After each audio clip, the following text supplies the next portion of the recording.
Bom dia a todos. Vai ligar? Ok. Então, primeiramente, agradecer a casa pelo convite e mais uma oportunidade de aprender uma coisa nova e poder passar para vocês, né? O assunto de hoje é bem diferente do que a gente já fez, que geralmente eu venho aqui, a gente fala de ciência, a gente fala como isso vai com Deus.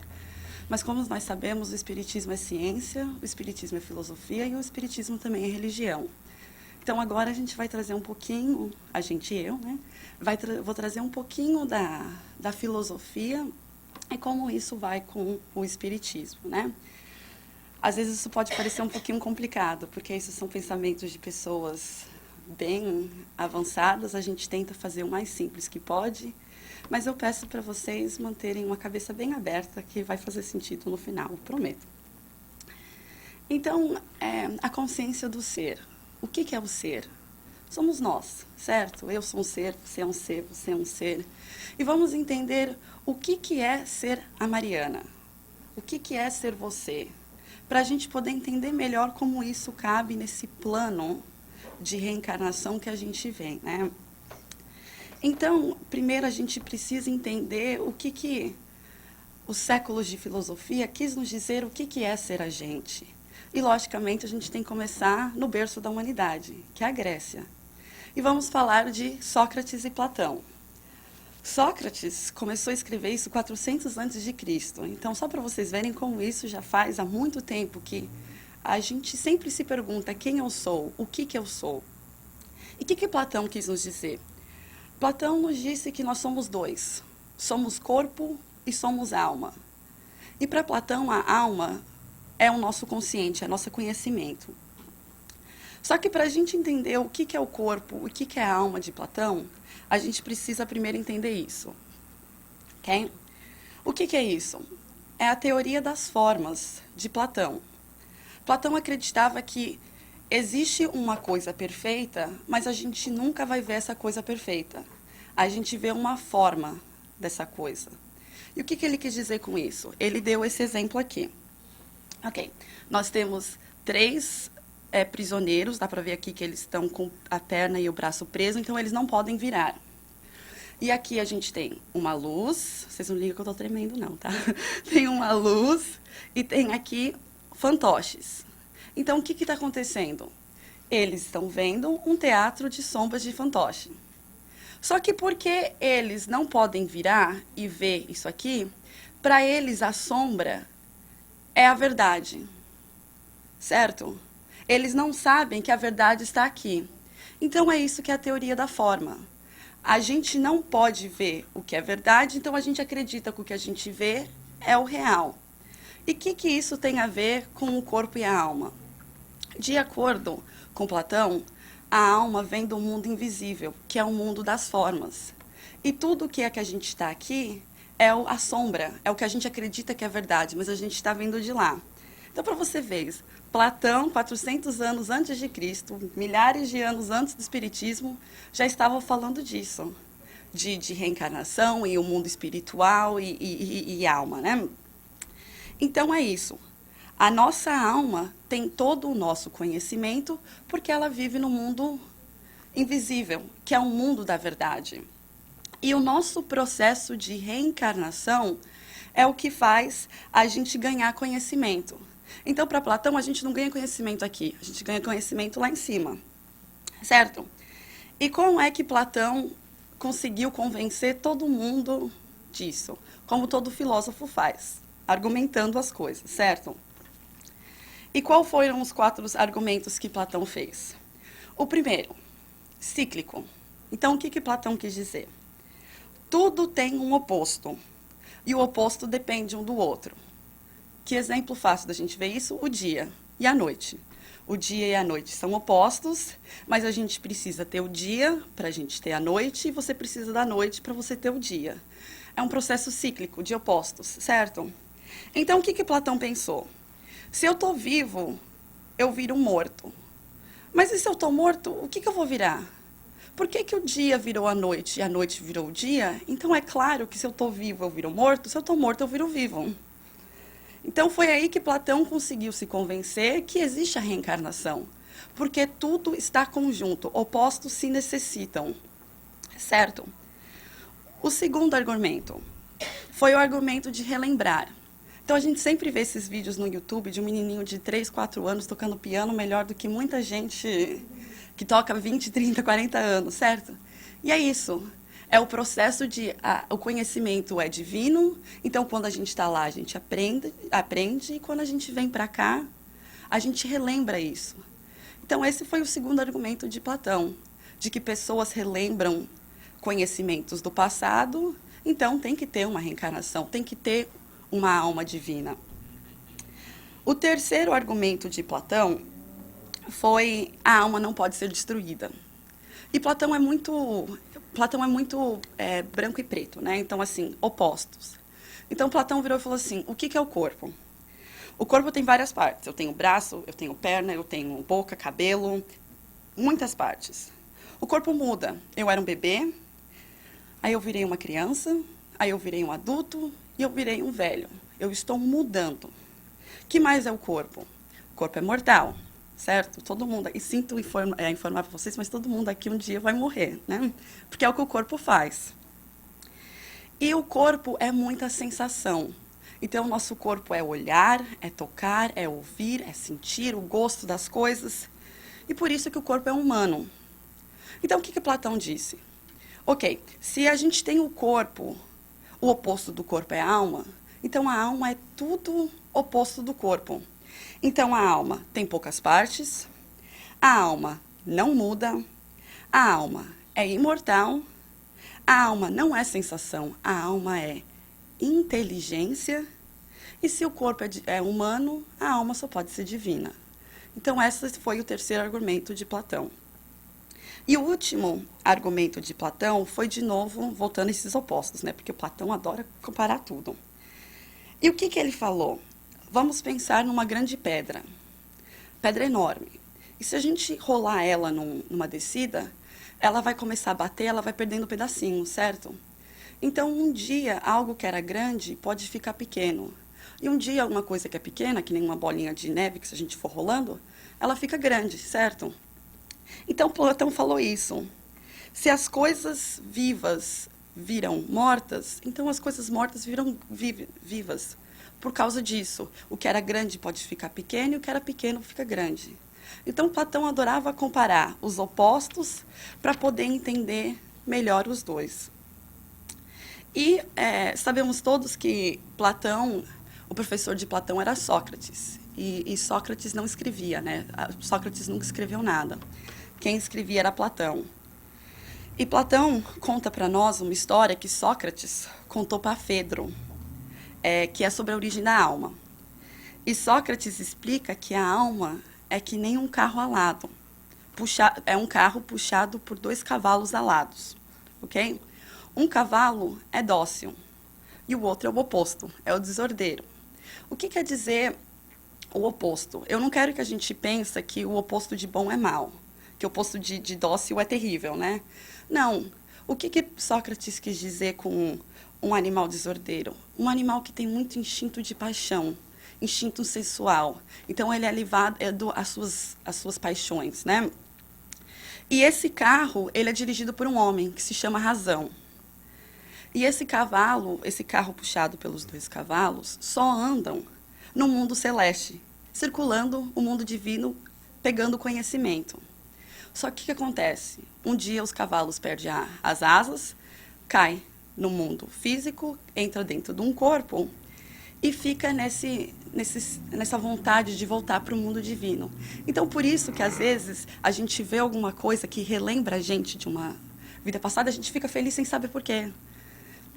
Então, essa era a mentalidade de Sócrates sobre a origem da alma e o que era o corpo, né? Só que o que aconteceu? Essa mentalidade grega, ela ficou por tantos anos na filosofia, porque era a única coisa que fazia sentido. Então, de 400 a.C. até 1640. Então, foi muito tempo mesmo que essa foi a mentalidade. Aí veio René Descartes. E o que René Descartes falou? Ele foi muito interessante porque ele decidiu fazer uma introspecção sobre tudo o que é corpo e o que é alma, só que através do pensamento científico. O que eu quero dizer com isso? Descartes decidiu duvidar de tudo. E quando eu falo de tudo, eu quero dizer tudo mesmo. Então, ele fez 6 meditações, a gente só vai falar de 4. A primeira meditação dele foi o seguinte: todas as certezas que eu tenho na minha vida, eu vou duvidar. Quem eu sou? Não sei. 2 mais 2, também não sei mais. Existe Deus? Também não sei. Ele duvidou, ele tirou tudo que ele tinha certeza na vida dele para ele começar a pensar. E qual foi a primeira coisa que Descartes descobriu em fazendo isso? Descartes descobriu que a única coisa que a gente pode ter certeza nessa vida é a nossa dúvida. Você vê como filósofo, às vezes, né? Faz sentido, né? Então, o que Descartes está falando? A gente não pode acreditar em tudo que nos contam. A gente não pode acreditar que 2 mais 2 é 4 só porque a gente já sabe. A gente tem que ter certeza das nossas dúvidas, porque nossas dúvidas são honestas. Certo? Essa foi a primeira meditação de Descartes. A sua segunda foi interessante. Por quê? Porque Descartes virou e falou assim: eu vou destruir tudo que eu sabia e vou, vagarosamente, construir de novo o que eu estou sabendo. Então, a primeira coisa que ele virou e falou o seguinte: eu existo?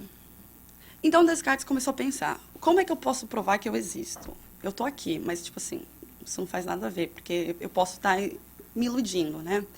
E todo nesse pensamento de Descartes, de se eu existo, Descartes falou sua frase mais famosa: penso, logo existo. Então, porque ele tem dúvidas sobre ele mesmo, isso demonstra que ele está ativamente pensando e ele está existindo. Só que o que Descartes quis dizer com penso, logo existo? Que a gente tem que pensar inteligentemente sobre as coisas. O que eu quero dizer com isso? Se um dia vocês lerem Descartes, vocês vão ver que era triste, porque ele fez assim. Vamos falar de uma vela. A vela é branca, ela é desse tamanho, ela tem esse cheiro. Quando eu bato nela, ela faz esse barulho. Então, isso aqui é uma vela feita de cera. Ok? Então, o que Descartes fez? Foi lá e acendeu a vela. Aí ele começou a ver a vela derretendo, né? Aí ele foi lá e fez assim. O cheiro é diferente, a forma é diferente e o barulho não é o mesmo. Será que ainda é uma cera? Então, isso que ele quer dizer, pensar com inteligência. Porque, às vezes, a coisa muda a forma, mas ela não muda a essência. Certo? Então, a gente tem que aprender a diferença entre confiar nos nossos olhos e não no nosso cérebro. Então, a segunda meditação é penso, logo existo. Mas penso inteligente, né? A terceira meditação. Descartes saiu do seu existe e ele quer provar que Deus existe. Boa sorte, né? E o que ele virou e falou? Ele virou e falou o seguinte: toda ideia que eu tenho vem de 3 possibilidades. Primeira possibilidade: minhas ideias vêm do Espírito. O Espírito, as verdades do Espírito que ele fala. Segundo, minhas ideias vêm de coisas. Então, é o seguinte, eu estou vendo uma cadeira branca na minha frente, então eu tive uma ideia de comprar uma cadeira depois que eu sair daqui. Então, é você olhar as suas experiências, essas coisas são as suas experiências. E terceiro, nossas ideias vêm da nossa imaginação. E todas essas ideias, elas não podem ser alteradas por causa de evidências, certo? Então, o que Descartes começou a pensar? O que é Deus? Deus é perfeito, Deus é infinito, Deus é onipotente e Deus é onisciente. Eu não sei o que é perfeito, porque eu nunca vi uma coisa perfeita na minha vida. Eu não sei o que é infinito, porque eu nunca vi infinito, muito menos onipotente e muito menos onisciente. Então, se eu não sei de onde que veio essas minhas ideias, quem que colocou ali? Então, o que Descartes descobriu? Somente uma pessoa que é perfeita, que sabe o que é ser perfeito, que sabe o que é infinito, que sabe o que é onipotente e sabe o que é onisciente, pode ter colocado essas ideias em mim, certo? Então, ele virou e falou assim, nossa, foi Deus que colocou a ideia de Deus em mim, por isso que Deus existe. E Descartes até colocou assim, Deus existe e pôs em mim a sua ideia. como a marca do artifício em sua obra. Então, que nem quando a gente fazia aula de pintura aqui, a gente assinava a pintura depois, a ideia de Deus na nossa mente é a assinatura de Deus na nossa criação. Bem poético, Descartes, né? E a última meditação que a gente vai falar é Deus é perfeito. E eu? Desculpa. Eu vou beber água só para dar chance dela, sabe? Chegar na tradução. Então, Deus é perfeito. E eu? Então, o que Descartes disse? Deus é perfeito, ele é infinito, ele é onipotente e ele é onisciente. Deus é bom. Deus não engana, né? Porque isso é malícia e Deus não tem malícia. E Deus me criou. Mas ele é infalível. E eu? Por que eu falho, né? Por que eu não sou infalível? E foi aí que Descartes fez uma analogia que eu achei muito interessante. Ele fala assim, Deus é perfeito e completo. O oposto de perfeito e completo é nada. Certo? Então, o que ele fala? Eu não sou nada, porque eu acabei de descobrir que eu existo porque eu penso. E eu não sou Deus, porque eu não sou perfeito. Então, aonde que eu estou? Eu estou no meio, porque eu sou meio nada e eu sou meio Deus. Certo? Então, ele fala assim que eu tenho muito nada para eu poder ser Deus, mas eu tenho muito Deus para ser nada. Então, eu estou no meio. Então, por isso que eu sou infalível. Porque através do meu metade nada, eu tenho livre-arbítrio. E eu posso fazer escolhas más, que me afastam um pouco de Deus. Mas isso não tira a minha metade divina. Né? E isso foi Descartes. Descartes também foi muito inteligente, porque ele falou que o corpo e a alma, eles se juntam bem aqui, na glândula pineal, ou também chamada de epífise. Né? Ele chama a glândula pineal de sede da alma racional e a glândula do saber. E por que isso é interessante a gente falar disso? Porque nos Missionários da Luz, no capítulo 2, Alexandre nos fala, a epífise, ela é a glândula da vida mental. Ela acorda no organismo do ser humano, na puberdade, as forças criadoras.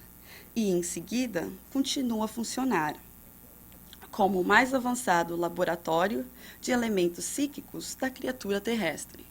Então, para você ver, o Espiritismo, em 1940, já falou a mesma coisa que Descartes falou em 1640, né? Que a nossa glândula pineal é o nosso grande conexão entre a alma e o corpo. Mas então vamos aproveitar que a gente meio está falando do Espiritismo e vamos falar do Espiritismo mesmo. E o que o Espiritismo nos fala sobre o que Platão e Descartes nos disse. Então, Allan Kardec, e com sua curiosidade científica, ele tentou entender o que compôs o homem. Então, o homem não é dois, que nem Platão pensa, que é corpo e alma. O homem é três. O homem é o espírito, que quando ela é encarnada, ela é chamada de alma, e a gente vai ver ela aqui na pergunta 134. O que é alma? É um espírito encarnado. Aí pergunta, há no homem alguma coisa além do corpo e da alma? Há o laço que liga a alma ao corpo. E a parte A dessa pergunta, de que natureza é esse laço? Semimaterial, isto é, da natureza intermédia entre o espírito e o corpo. É preciso que seja assim para que os dois possam se comunicar um com o outro. Então, lá vem Descartes, né? Eu não sou Deus, eu não sou nada, eu sou o meio. Então, olha aí, o perispírito não é espírito, não é corpo, ele é o meio, porque assim ele pode comunicar com os dois, né? Então, é isso que nós somos. Nós somos nossa alma, que é o nosso princípio inteligente. Nós somos o perispírito, que transmite as nossas sensações do espírito, é a ligação. E nós somos o corpo, que permite a relação com o mundo exterior, certo? E Allan Kardec continuou escrevendo sobre isso na Revista Espírita, em janeiro de 1866. E ele explica que a alma, ela anima o ser. Ela dá pensamento, vontade e liberdade de agir. Todas as percepções e sensações é da alma. Ela é individual, distinta, perfectível, pré-existente. Então, antes do corpo existe o espírito, e depois que o corpo morre, ainda continua o espírito, né? Então, ela existe antes do corpo e depois do corpo. E a nossa alma, ela usa o cérebro para transmitir toda a criação, a sua razão, desculpa. Só que o cérebro é limitado. Então, Allan Kardec fala que a nossa alma, usando o nosso cérebro, é que nem Mozart usando um piano desafinado. É muito difícil, né, para transmitir toda a sua beleza com aquilo.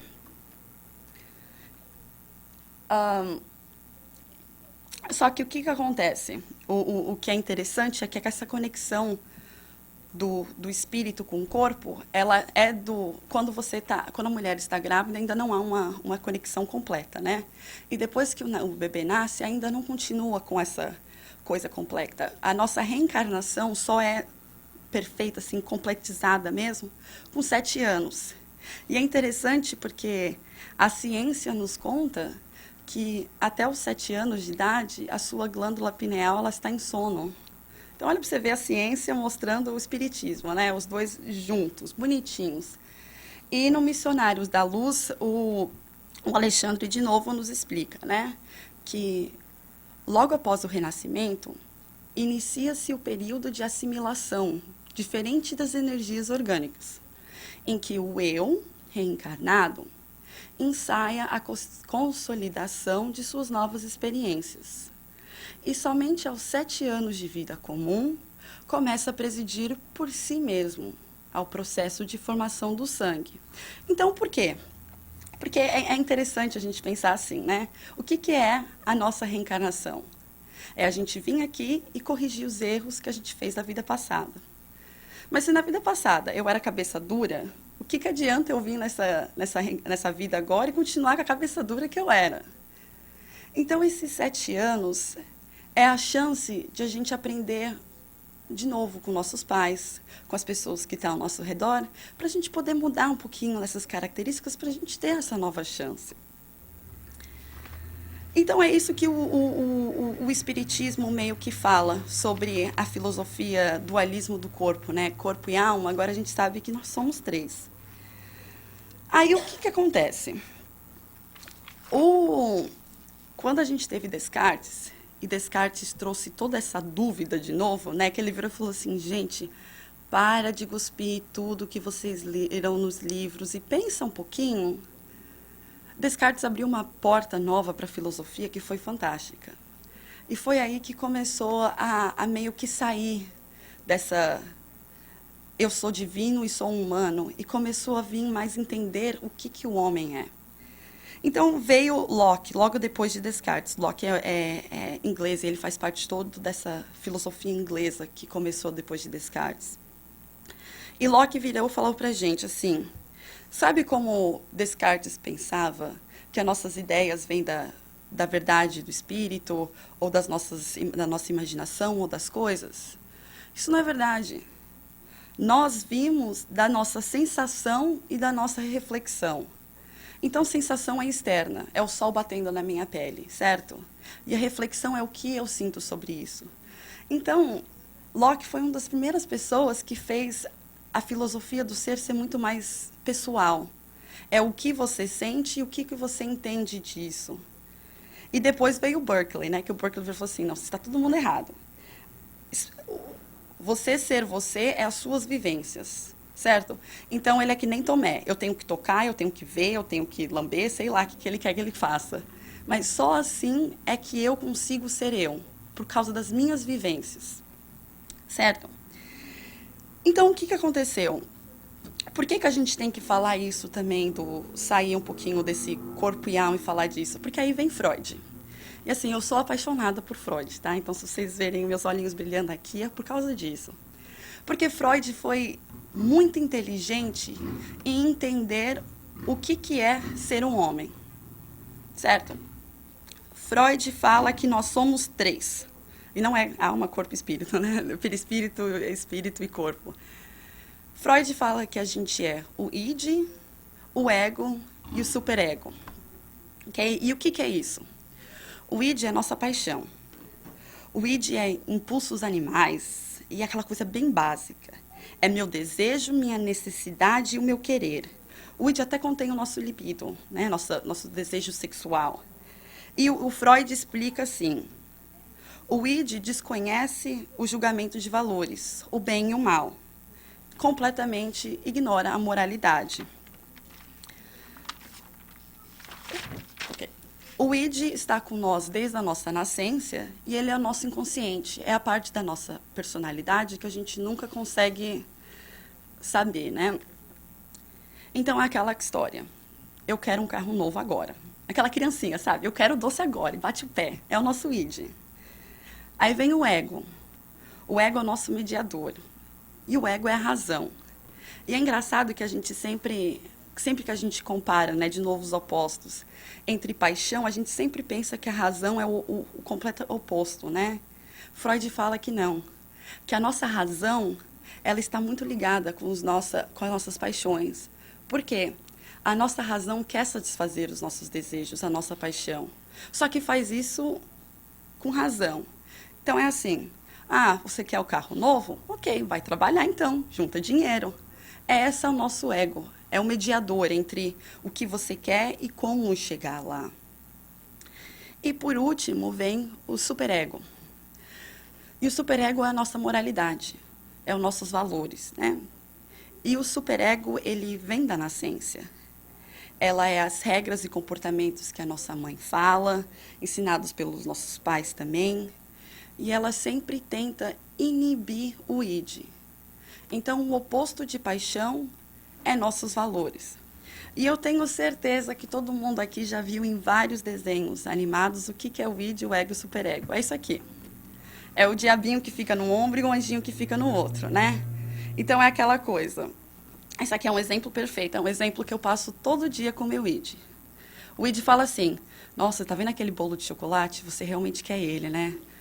Aí eu viro e falo assim: realmente eu quero ele, mas assim, será que eu deveria?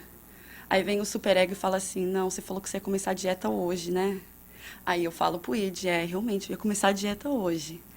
Aí o id fala assim: não, mas você realmente quer o bolo? Tem certeza que a dieta não pode começar amanhã? Aí eu viro e falo assim, eu sendo o ego, vou mediar os dois, vou falar assim: não, olha, a gente vai fazer o seguinte. id, eu vou comer o bolo. Superego, eu começo a dieta depois de comer o bolo. Só que o pedaço de bolo vai ser a metade que ia ser antes. Então, pronto, todo mundo está feliz, o id está feliz, o superego está bravo, mas ele, sabe, daqui 2 minutos ele arranja outro problema.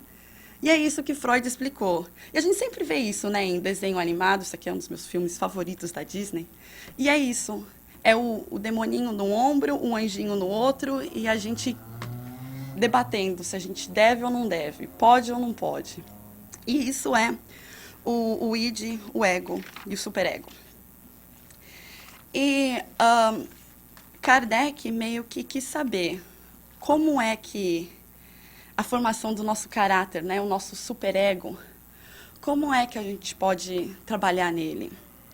E isso vem na pergunta 917, que Allan Kardec pergunta: qual é o meio de destruir o egoísmo?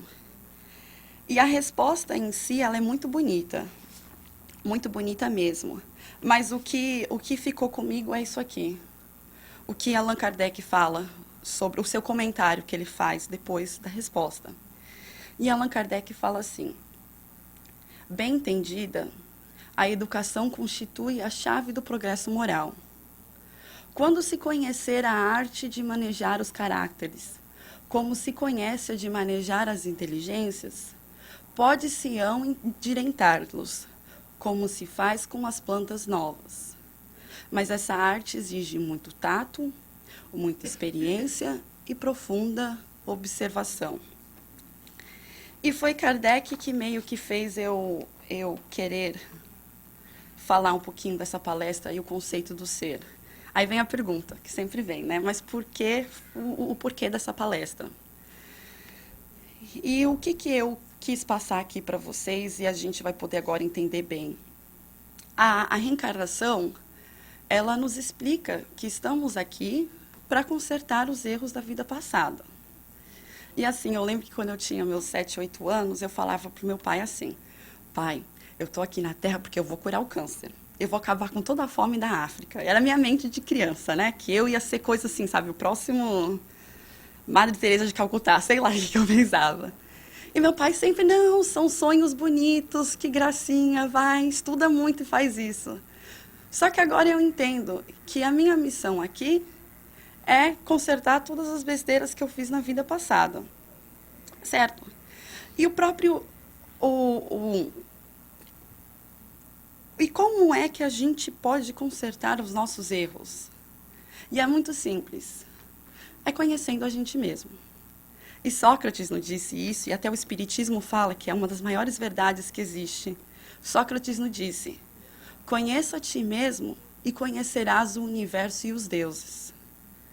Então é somente entendendo os nossos vícios, as nossas paixões e as nossas necessidades, aquilo que a gente chama de necessidade, é que a gente pode concentrar no nosso erro.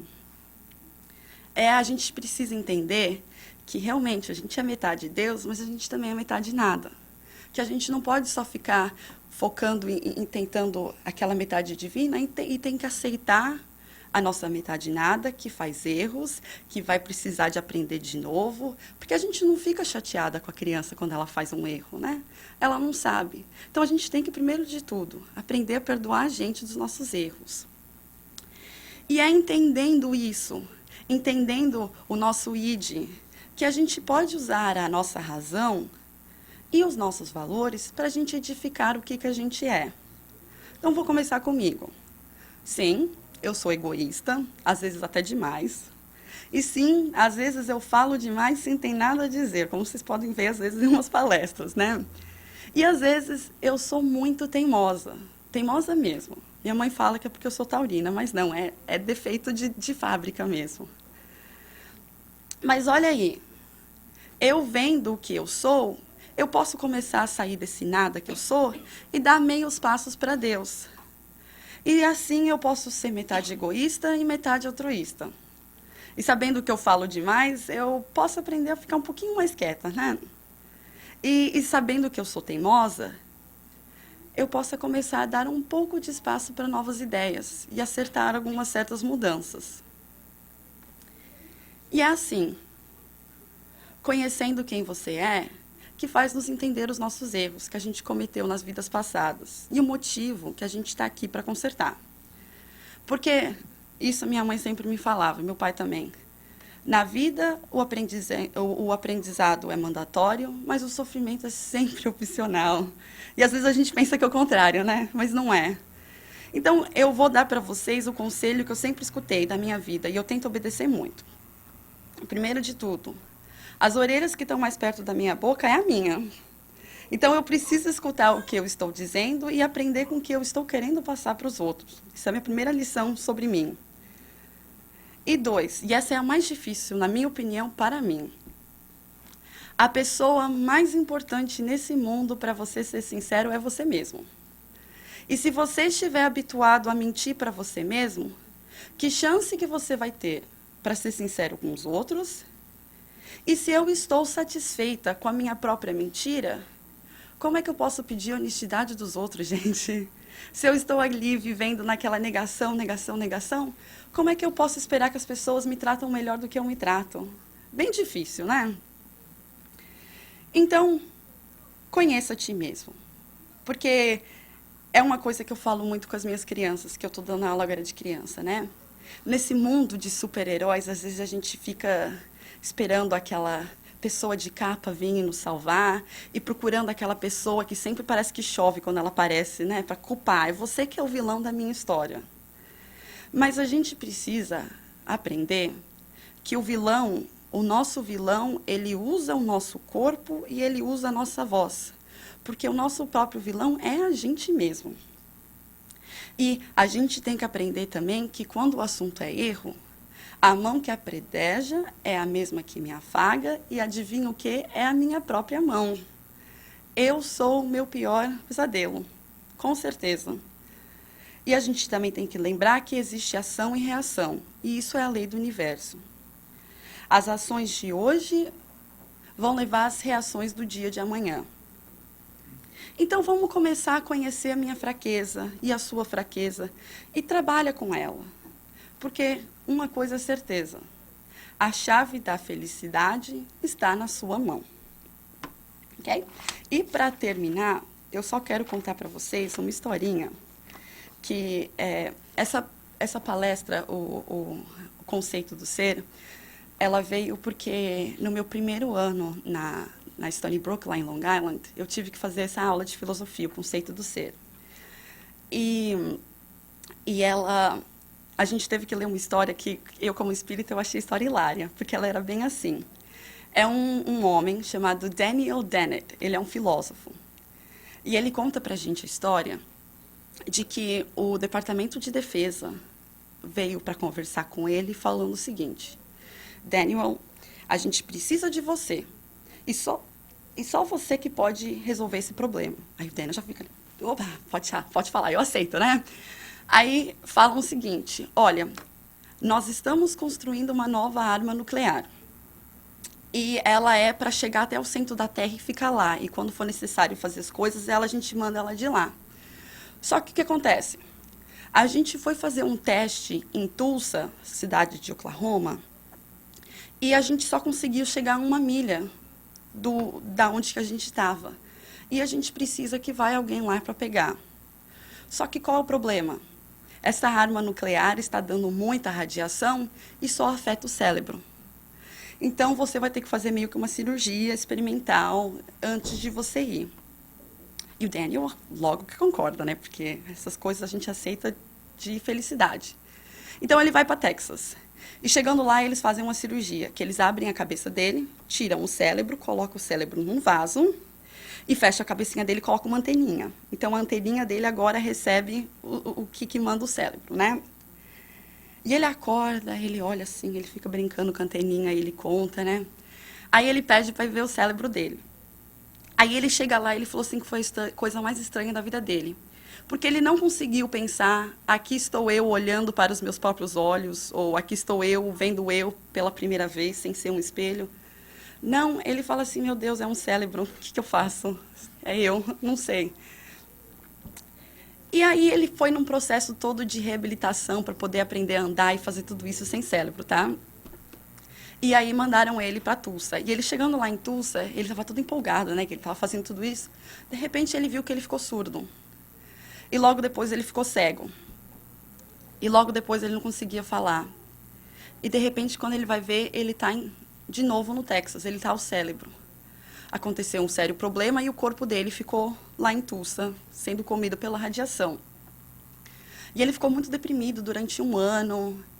E aí, finalmente, um dia ele acordou e ele percebeu que ele estava sentindo o cheiro de novo, que ele estava escutando passarinhos cantando. E ele viu que deram um novo corpo para ele, que era um corpo um pouco parecido com ele. Ele falou que era um pouquinho mais cheio. Isso aí eu não sei se é ele, sabe? A gente sempre não está satisfeito com o modelo novo. E Dennett faz a pergunta: quem que eu sou? Eu sou o cérebro, que está em Texas? Eu sou o corpo que ficou em Tulsa? Ou eu sou o novo corpo que está aqui comigo, que não parece muito com o que eu sou? E minha mente espírita logo veio, né? Eu sou o espírito, que é o cérebro. Eu sou o corpo da vida passada que morreu em Tulsa, ou se eu sou um novo corpo? Importa essa pergunta? Não, certo? Porque o modelo do carro não importa. O que importa é a chance que deram para o Daniel viver de novo, certo? Então, vamos sair daqui com essa história. Vamos sair aqui com todas as conclusões que a gente fez e entender que não importa a chance que a gente tem. Não importa se o corpo está um pouquinho mais cheio, está um pouquinho mais careca, se o cabelo não é do jeito que a gente queria. O importante é a chance que estão dando para a gente e a gente pegar ela com as mãos e agradecer ao alto. Muito obrigada mais uma vez pela oportunidade e tenham um bom domingo a todos.